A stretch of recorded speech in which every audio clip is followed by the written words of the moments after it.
अस्सलामु अलैकुम।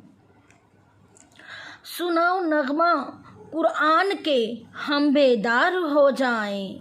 सुनाओ नगमा कुरान के हम बेदार हो जाएं। अंधेरों से निकल के साहिबे अनवार हो जाएं। अंधेरों से निकल कर साहिबे अनवार हो जाएं। आप देख रहे हैं अब्दुल्ला इस्लामिक चैनल।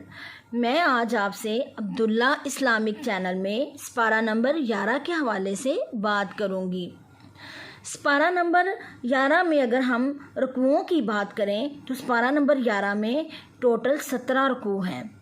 स्पारा नंबर 11 में अगर हम सजदों की बात करें तो स्पारा नंबर 11 में कोई सजदा नहीं है। स्पारा नंबर 11 में अगर हम सूरतों की बात करें तो स्पारा नंबर 11 में 3 सूरतें हैं।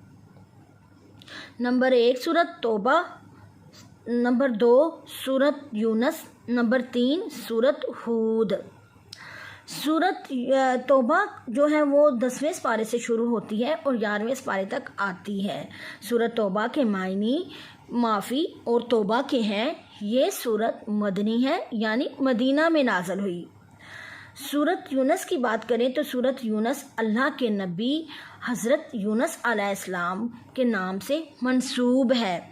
ये सूरत मक्की है यानी मक्का में नाज़िल हुई। अब सूरत हूद की बात करते हैं। सूरत हूद ये अल्लाह के नबी हज़रत हूद अलैहिस्सलाम के नाम से मंसूब है। ये सूरत मक्की है यानी मक्का में नाज़िल हुई। आप मेरी वीडियोस को ज़रूर देखा करें और आगे शेयर किया करें सवाब की नीयत से और हमें